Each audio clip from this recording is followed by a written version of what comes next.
Bom dia, meus irmãos, a graça e a paz do Senhor. Que manhã feliz. Nos 117 anos da igreja, quando eu estive aqui, eu me lembro que foi um dia de semana e eu vim num trânsito bem pesado e no caminho eu recebi a notícia que minha irmã tinha sido internada com Covid e ela realmente não estava nada bem. Então eu vim um pouco tenso para cá. E quando chegou aqui, fui muito bem recebido, lá no gabinete do pastor Carlos Elias, e eu me lembro que havia um lanche, e eu vim assim no engarrafamento, demorando, e cheguei com muita vontade de comer o lanche. Aí peguei uma coisinha, outra coisinha, mais uma coisinha, mais uma outra coisa, acabou ficando muita coisa, mas vim para o culto. Quando fui embora, com aquele assunto de Covid, minha irmã internada, e aí logo depois, poucos dias depois, o pastor Carlos Elias foi internado com Covid. E eu fiquei pensando, meu Deus, aqueles salgadinhos podem me custar caro agora, mas Deus me livrou, né? Então graças a Deus, o pastor Carlos Elias está bem, eu já comi os salgadinhos mesmo, e a minha irmã também ficou bem, graças a Deus. Então ficou tudo bem, não é? Eu tenho alegria, como o pastor acabou de demonstrar agora, de estar acompanhado da minha esposa Cristiane e do meu pai, diácono João, e também de uma família muito querida, do irmão Guilherme e sua família. Os pais do Guilherme foram membros aqui da igreja.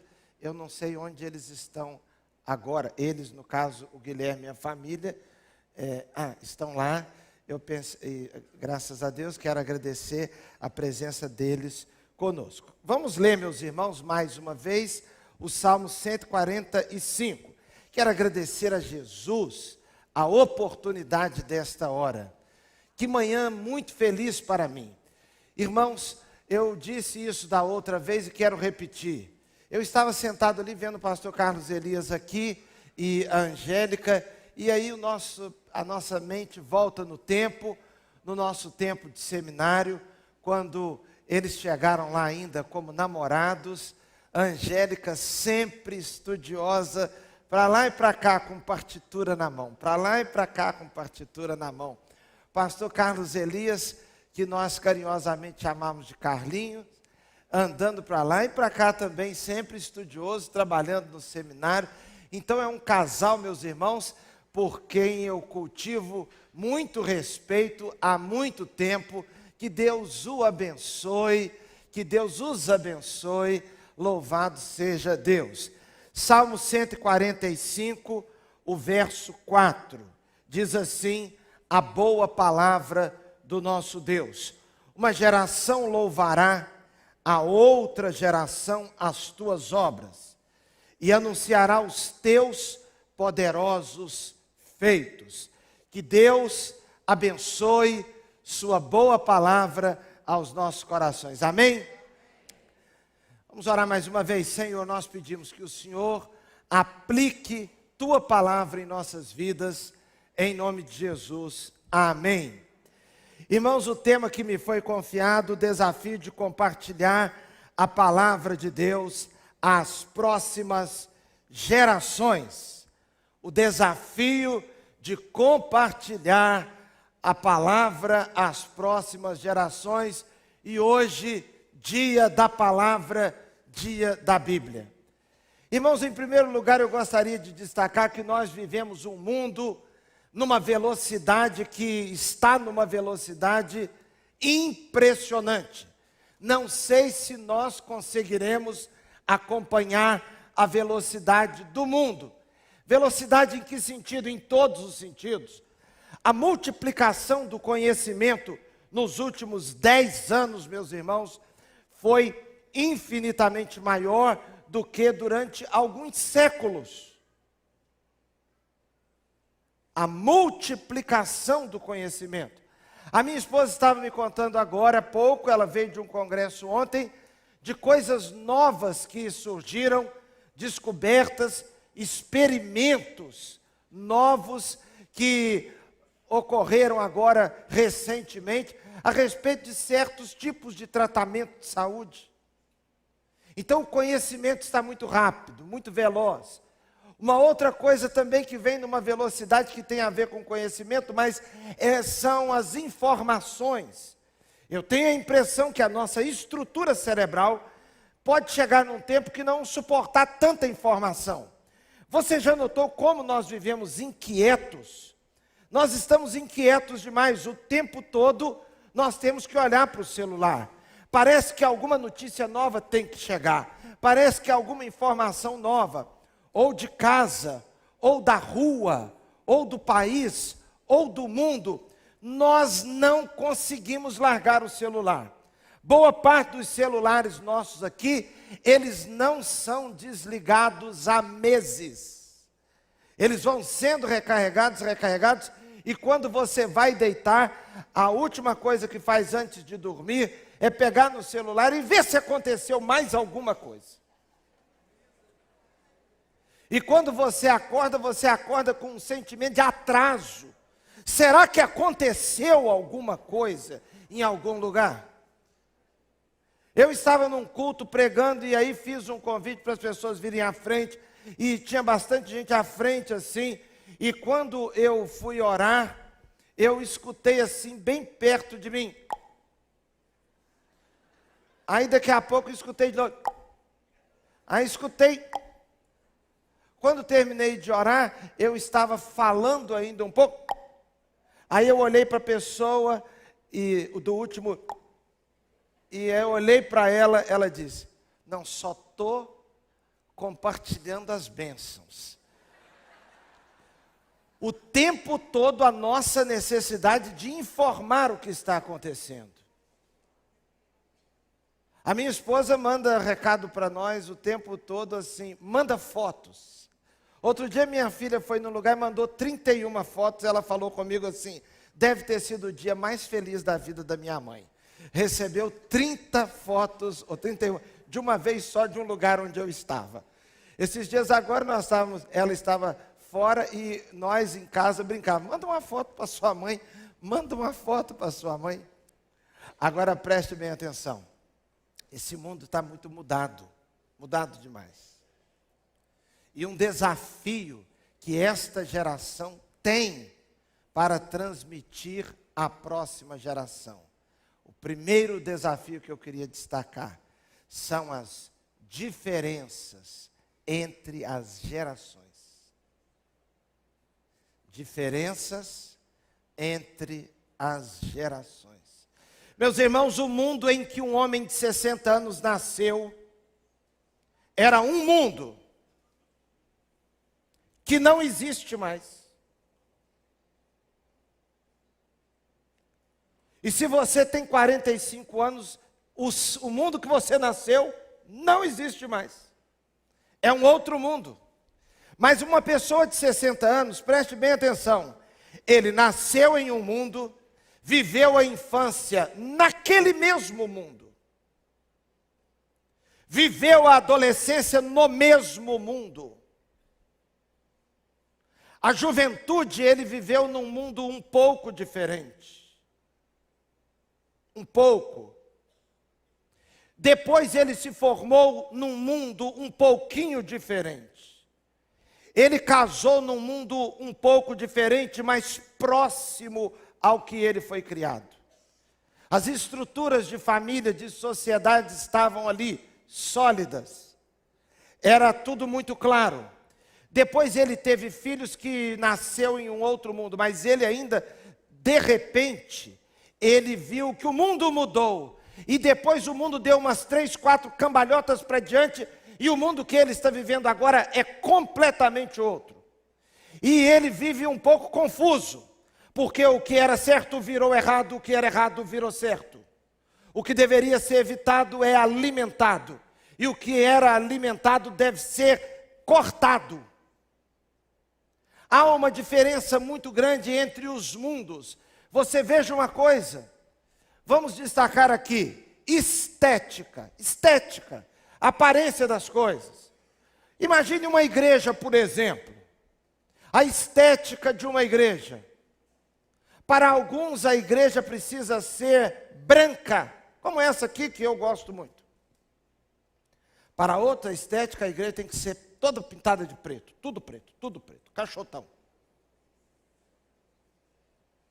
Para uns, a estética, nós estamos falando de estética, a estética do culto. O culto, meus irmãos, há algumas décadas atrás, mas não muitas, a ênfase era solenidade. O culto deve ser solene. O culto bom é o culto solene. Então o pregador se aproximava ou o pastor começava o culto, e muitos que estão aqui viram isso e viveram isso. Ele começava o culto, um condutor do culto, o pastor que estava conduzindo o culto, ele chegava, primeiro tem um prelúdio. O prelúdio é como dizendo assim, vamos ficar quietos, gente, vamos orar agora. O culto começou.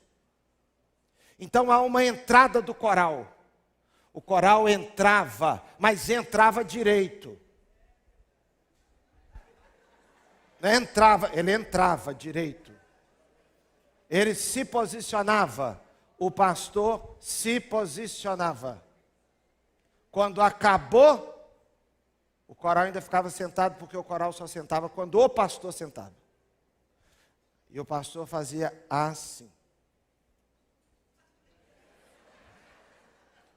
Ficou até engraçado agora, mas era o jeito, não era? Os irmãos que riram aqui, muitas vezes, é porque ficou engraçado até para você que gostava. Não era assim, pastor? Como é que o pastor Ebenezer fazia lá em Campos? Como é que o pastor Belardinho começava o culto aqui? E não tem nada de errado nisso, só estou dizendo que você chega em alguma igreja agora e em vez de fazer assim, fala galera! Aí você tem uma geração que está assim. Alguma coisa ou estava muito errada ou está muito errada agora. Se estava certo antes, ficou errado agora. Se está certo agora, era muito errado antes. Então dá uma diferença. Roupa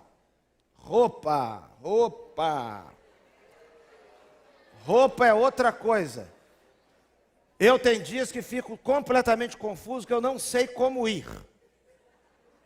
Mas era mais fácil. Por quê? Quando eu cheguei no Rio de Janeiro, eu usava paletó e gravata para pregar em todo lugar. Então era bem claro. E como é que deveria ser a roupa do pregador? A do pregador e a dos outros também. Combinando. Tinha que combinar. Combinar o quê? Combinar. O sapato é preto, a meia é preta. O sapato é marrom, a meia é marrom. E o sapato vai ser preto ou marrom, não vai ter outra cor, ou é preto ou é marrom. Você não vai chegar lá de sapato azul. Então é marrom ou preto. Se é sapato, é calça social. Não é outra calça, porque o sapato ele é social, então ele é acompanhado de uma calça social. Com uma meia social, você não vai com a meia que a gente chamava de soquete. Então, sapato, meia e calça. Se com uma calça dessa, você vai colocar a camisa de botão. E a camisa é para dentro da calça. Claro.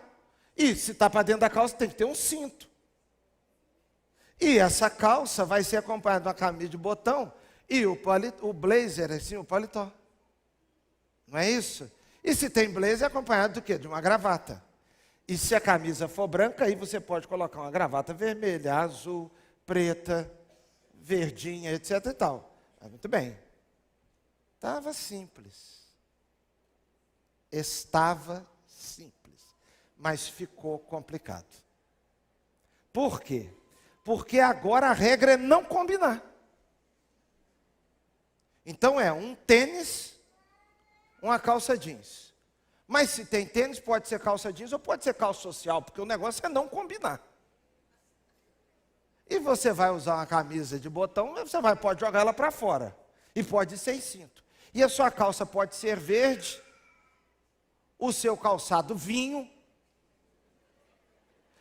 E para ficar mais parecendo assim artista e para impactar mais, você coloca um negócio que nós chamamos de veludo, mas não é veludo, eu não sei nem chamar o nome, um blazer assim que não combine. E um óculos bem chamativo.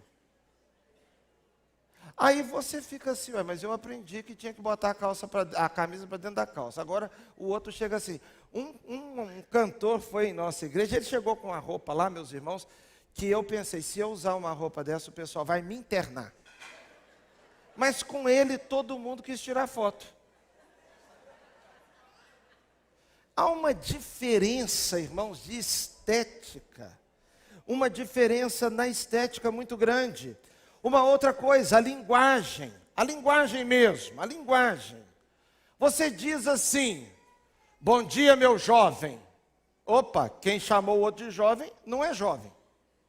Porque se fosse jovem, iria dizer assim, fala velho. Quer dizer, chamou de velho é jovem, chamou de jovem é velho. Linguagem.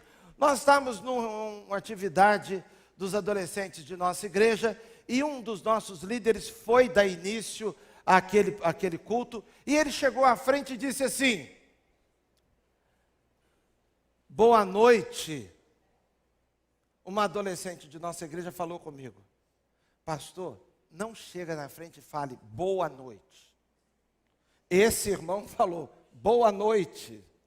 Vocês estão entusiasmados? Quando perguntou se eles estavam entusiasmados, todo mundo começou a rir. Ele pegou, olhou para eles, olhou para a esposa, pensando assim, tem alguma coisa errada comigo? Não, não tinha. Era o entusiasmados. Eu cheguei justamente na hora que estava todo mundo rindo. Aí eu perguntei para a pessoa que estava do meu lado, o que ele falou? Porque eu pensei, será que ele falou alguma piada, alguma coisa engraçada e eu perdi? Aí a pessoa disse, não. Falei, mas o que ele falou? Entusiasmado. Eu disse, o que tem? Entusiasmado, vocês estão entusiasmados? Até hoje eu não entendi qual o problema de perguntar, vocês estão entusiasmados? Acabou aquele culto, eu fiquei mais curioso ainda. Eu perguntava para os outros, mas como é que ele deveria falar? Ninguém sabia qual era o problema.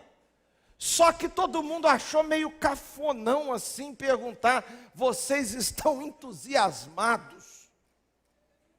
Questão de linguagem. E eu quero dizer com isso o seguinte, numa igreja multigeracional, como é essa daqui, como é a minha igreja, eu vou te avisar uma coisa, o pregador, o dirigente do louvor, estará sempre estranho a uma parte do auditório.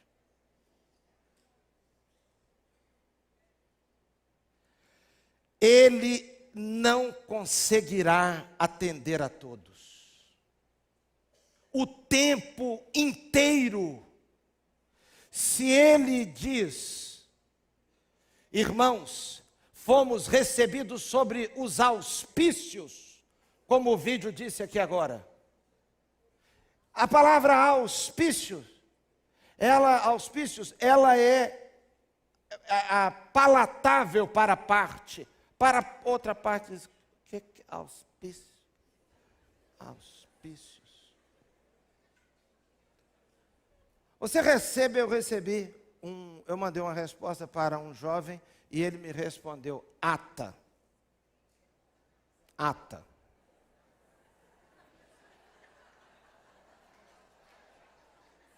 Eu disse, o que tem a ata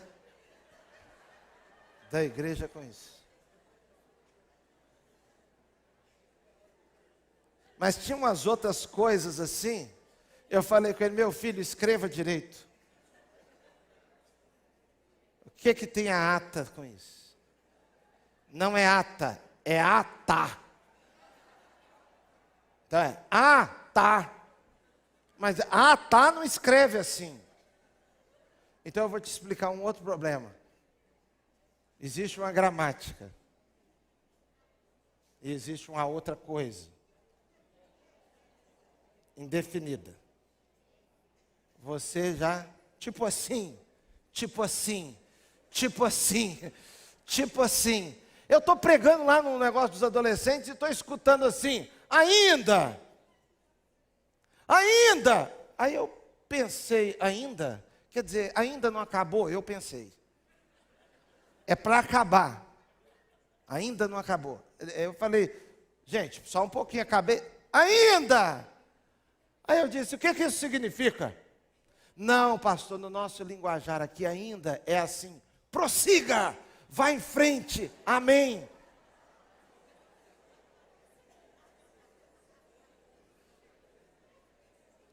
Acabou uma programação, fomos tirar uma foto. Aí falaram, pastor, vamos tirar uma foto com a gente. Tiramos a foto. Aí postaram, porque se não postar, não aconteceu. Não aconteceu, não existiu. Então você vai comer um pastel, você transforma comer um pastel ali na feira, num grande evento.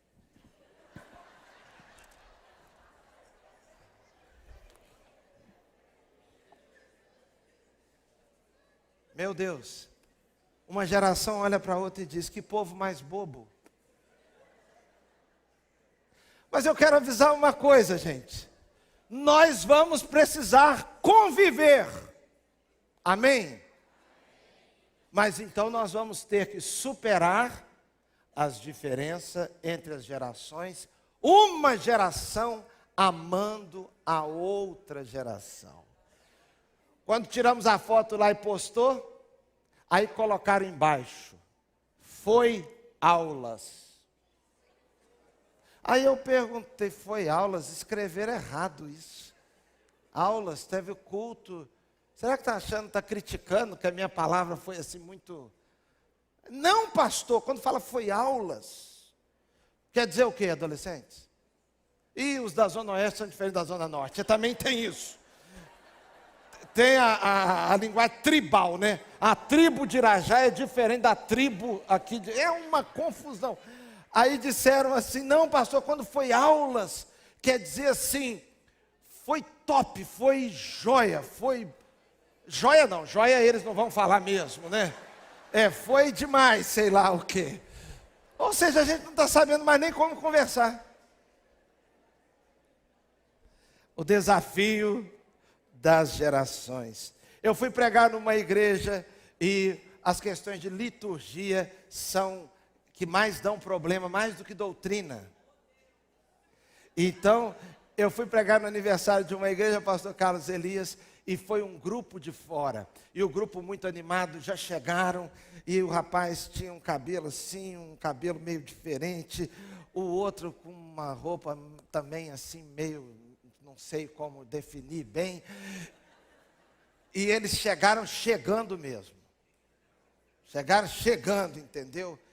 E aí começaram a cantar assim, incendeia, Senhor, a tua noiva, e começou a incendeia, e começaram a balançar mesmo, assim.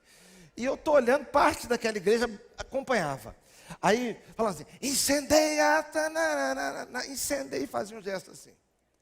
Quando acabou o culto, o pastor me levou para jantar e a esposa do pastor disse assim, achei tão estranho. Eu achei tão estranho, confesso que achei estranho. Eu disse, o que a irmã achou estranho? Ah, não. Incendeia tua noiva? Que isso? Onde já se viu, incendeia tua noiva. A noiva é preciosa. Que dia que um noivo vai meter fogo na noiva? Aí eu peguei e falei, que coisa. Mas irmãos, sabem, eu sou pastor, eu sou um homem de Deus. Mas existe uma maldadezinha no coração de todo ser humano. Aí quando foi no culto seguinte, eles falaram que eu podia escolher um hino, um louvor. Aí eu escolhi um.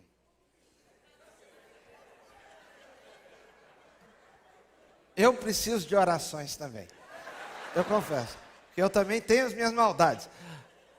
Mas eu sou uma pessoa boa. O que aconteceu? Eu pedi para cantar um hino e fiquei olhando a esposa do pastor.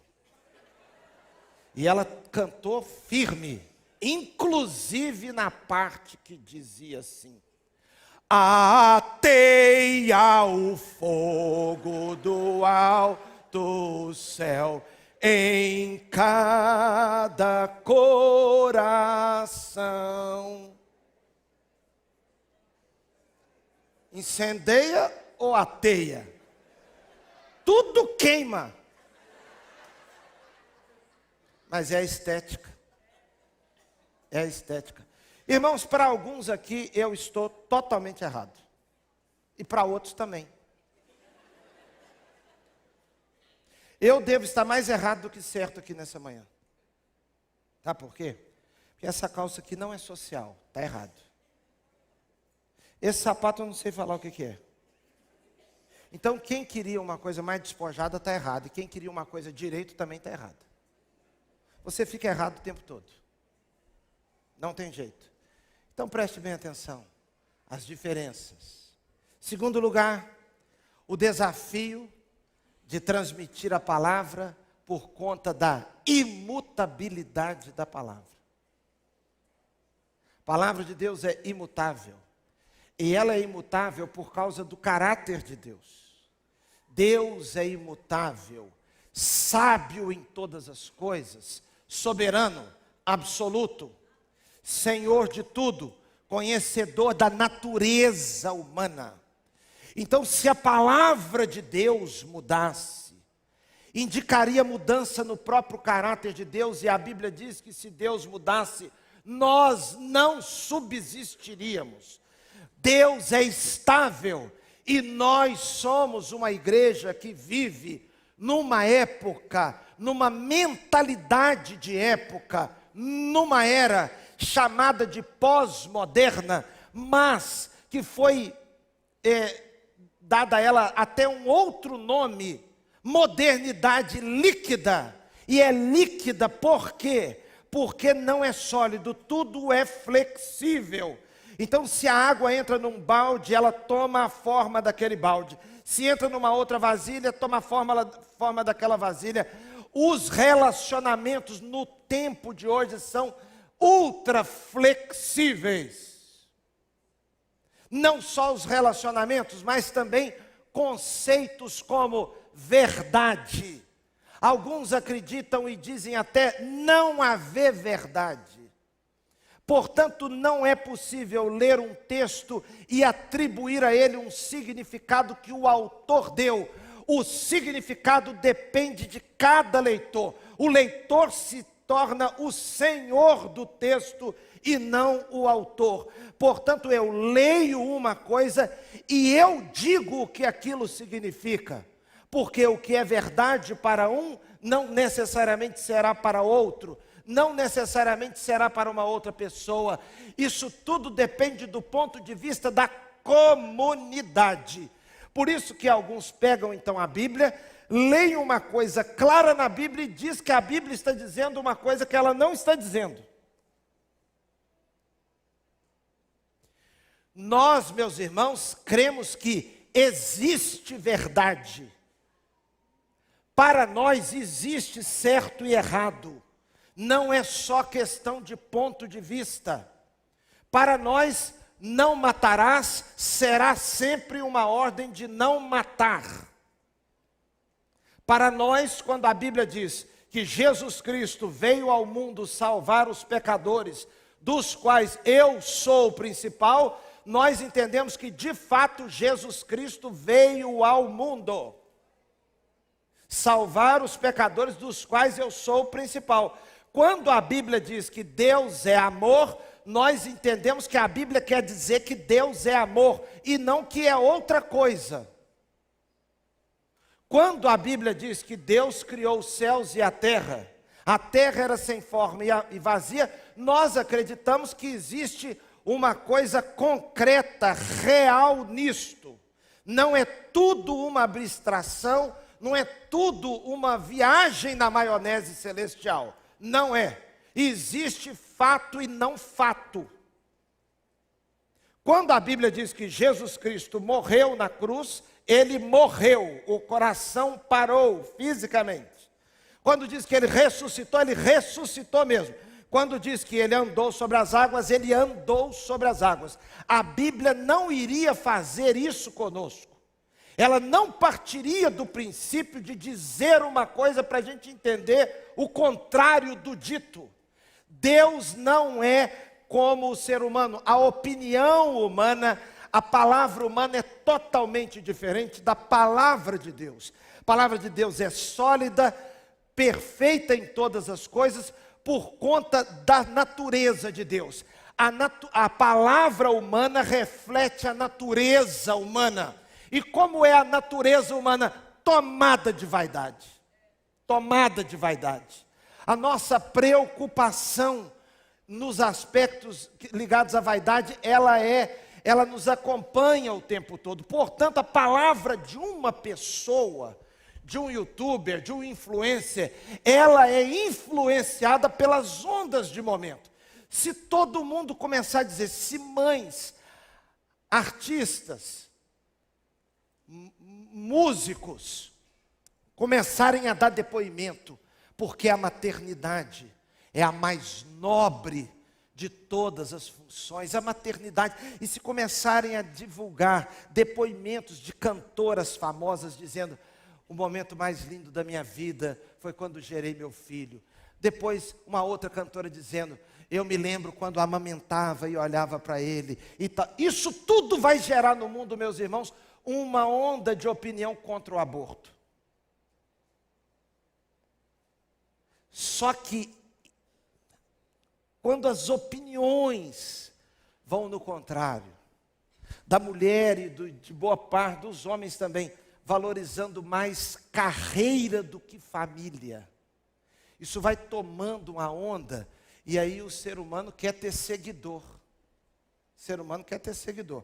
Eu queria dizer uma coisa aqui, principalmente para o pessoal mais jovem. Você não deve levar tão a sério opiniões de influencer, porque eles não te amam, e eles não têm compromisso nenhum com a sua vida. Nenhum.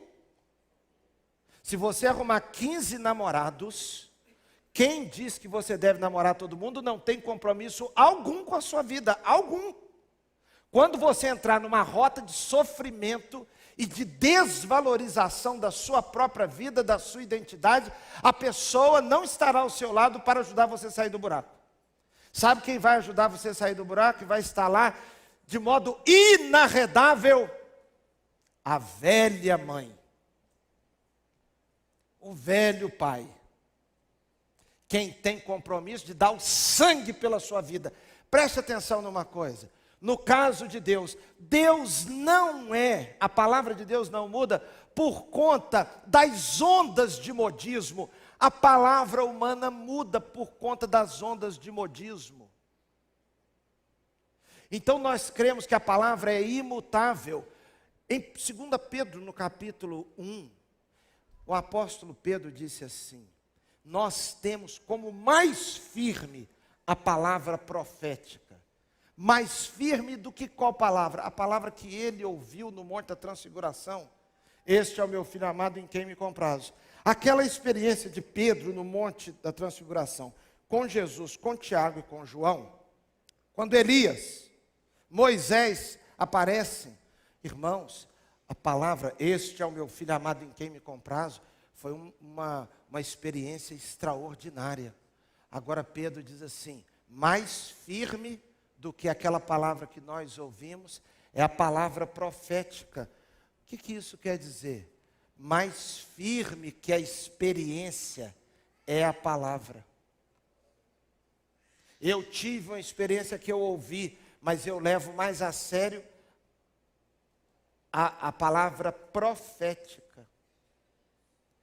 Isso quer dizer, entre outras coisas, meus irmãos, o seguinte, essa coisa de fazer uma releitura da Bíblia, na verdade, quem prega a releitura da Bíblia não está querendo fazer releitura da Bíblia, está querendo reescrever a Bíblia, para que ela se torne mais palatável para aqueles que nunca a amaram. E agora nós vamos ver uma onda, e nós já vamos ver assim cada vez mais, uma onda de pessoas que não amam a Bíblia e não conhecem a Bíblia, querendo ensinar o que é ser crente, o que é ser da Bíblia. Uma cantora evangélica aqui no Rio tomou uma atitude que foi muito criticada em alguns grupos aí, e aí aparece uma cantora falando assim: você devia estar pregando amor e não ódio. Eu falei, já fala com ódio falando. A pessoa que ela estava criticando é uma pessoa amorosa, uma pessoa de Deus, uma pessoa maravilhosa, mas foi coerente com a sua fé. A palavra é imutável. Um outro desafio, meus irmãos, é o desafio da relevância da palavra.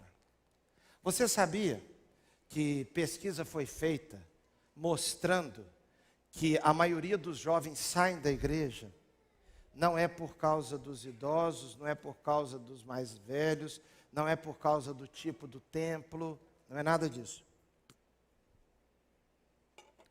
Pesquisa revela que boa parte dos jovens chegou à conclusão que a igreja, que a Bíblia é irrelevante. Outro dia eu fiquei triste. Eu mandei uma mensagem para um rapaz e ele disse assim: não estou indo na igreja e não pretendo realmente ir. Estou aproveitando melhor meu tempo, dedicando-me aos estudos, que tem sido bem proveitoso para mim. Irmãos, a relevância. Agora preste atenção, a Bíblia, ela é muito relevante. Eu queria, em primeiro lugar, fazer uma pergunta. Veja se a Bíblia não é relevante. Se você pudesse tirar da sua vida, tirar da sua vida 4. Eu cheguei à conclusão que a minha vida seria muito triste sem os 4. Se você retirasse da sua vida Mateus, Marcos, Lucas e João, quão triste seriam nossas vidas. A Bíblia é tão relevante que as nossas vidas, nós estamos aqui agora, por causa da força em Mateus, Marcos, Lucas e João. Se faltasse João, Mateus, Marcos e Lucas na sua vida, onde você estaria? Aqui não seria. Não seria aqui. A Bíblia, ela instrui, ela ensina, dá sabedoria aos simples. Sabedoria, meus irmãos, é um conceito muito mais elevado do que acúmulo de conhecimento. Uma pessoa pode ter acúmulo de conhecimento, mas não ter sabedoria nenhuma. Sabedoria é algo mais nobre, que tem a ver com o procedimento, o caminhar, as escolhas, a visão que tem de si próprio, dos outros, a visão que se tem de erros e acertos, como superar as coisas, como se conduzir. Sabedoria tem a ver com como nós vemos, enxergamos a vida de um modo geral. Então a Bíblia diz que ela dá sabedoria, ela também repreende. E nós precisamos muito de repreensão. De vez em quando alguém tem que dar um toque na gente assim e dizer: por aí não, assim não. A Bíblia, ela nos repreende. Mas também, meus irmãos, a Bíblia, ela nos consola. Como nós precisamos de consolo. Nós vamos tomando tantas trombadas, mas nós necessitamos também de esperança. O cristianismo é a religião da esperança. Nenhuma outra religião traz tanta esperança quanto o cristianismo. Nenhuma outra religião, nenhuma outra fé apresenta a eternidade como o Novo Testamento apresenta. A ideia, por exemplo, de algumas religiões, e nós respeitamos a todas, de reencarnação, ela é muito pesada, porque ela indica voltar a viver para sofrer. Para sofrer, você terá que pagar tudo o que fez e que outros fizeram. O cristianismo é a religião da esperança. A Bíblia também, meus irmãos, é relevante porque desperta a fé. A fé vem pelo ouvir, e o ouvir a palavra de Deus. E coisa triste é uma vida sem fé. Por quê? Porque nós em vários momentos da vida necessitamos de milagres. E quem não tem fé não crê em milagres. Mas nós nos deparamos com situações com as quais nós não conseguimos dar conta. Não é só questões ligadas a enfermidades graves, não. Próximo aqui. Você entra lá. Está fazendo compra, uma criança faz uma pirraça lá. Aí como é que você faz? Dependendo da sua idade, você chega a fazer assim, ó. Você sabe lidar com aquilo. Você sabe. Você chega a dizer, se fosse comigo. Se fosse com você. Sabe por que você diz isso? Porque você está tendo livramento de ter uma criança realmente pirracenta. Aí você diz, não, fulano um dia comigo, um dia, meu irmão, um dia. Aí você fez o quê? Para com isso. Aí já resolveu. Ou você não fez para com isso, porque você é do diálogo. Aí você, querido filho, estamos aqui no Mundial. Estamos aqui no Guanabara. Todo mundo vendo mamãe. Todos estão olhando para a mamãe pensando, que mulher pateta. E eu olhando para você e pensando, como tive um filho assim, filho. Vamos mudar, vamos fazer um pacto, faz o dedinho aqui e tal. Olha aqui, meu irmão, não estou falando disso não, uma pirraça não. Porque se teve uma pirraça, todo mundo tem pirraça. Só que o seu filho, a sua filha, reagiram rápido àquilo. Mas tem criança que tem alguma situação diagnosticada, que tem algum transtorno, que quanto mais você diz, mais ela te enfrenta. E você não consegue lidar com aquilo, porque você já falou, você já bateu, você já conversou, você já pôs de castigo, você já tirou o celular, você já deu presente, você já tirou presente, você já levou do Natal, você já levou para poder ir lá no Beto Carreiro, mas continuou. Depois você prometeu ir na Disney, continuou também, depois não deu certo nem Disney, nem Beto Carreiro, você levou a Bangu.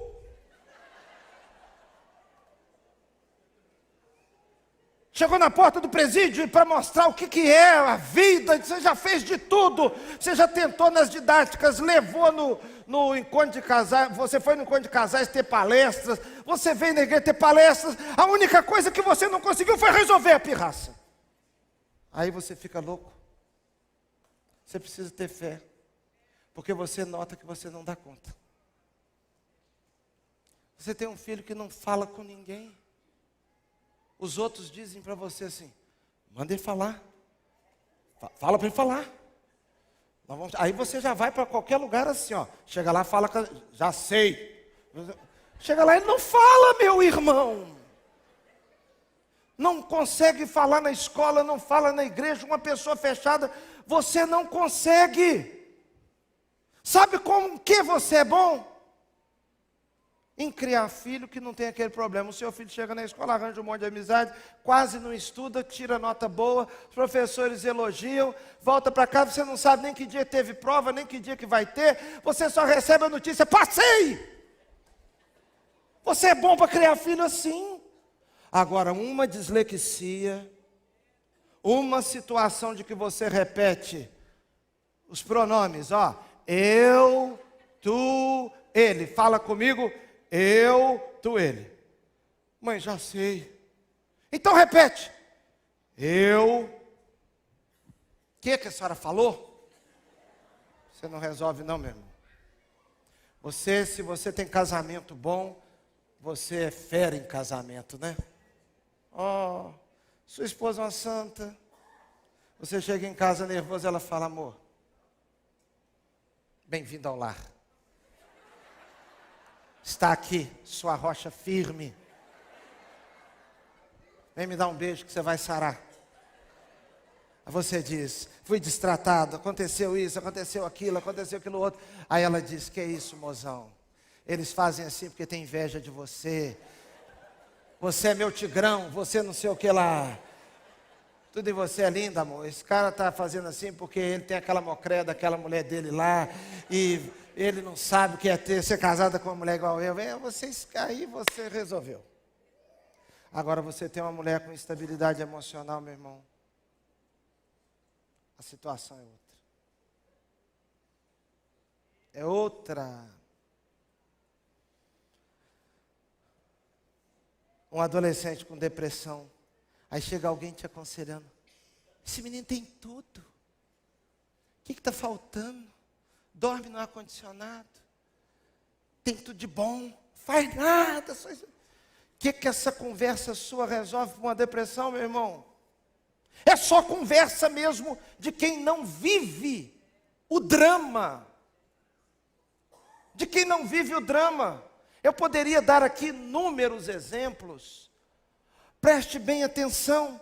A palavra de Deus, ela nos instrui, ela nos ajuda, ela nos consola, nos anima a vivermos no mundo como o mundo é.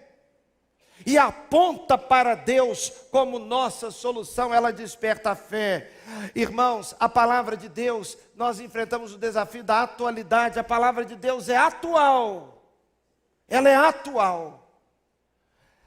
Ela é antiga, entretanto atual. Por quê? Porque o mundo muda em muitas coisas. Há um tempo atrás não havia esse telão, não havia vários tipos de equipamentos que nós temos aqui agora. Nós usávamos roupas diferentes, nós caminhamos, muita coisa evoluiu, mas a natureza humana continua a mesma do Éden.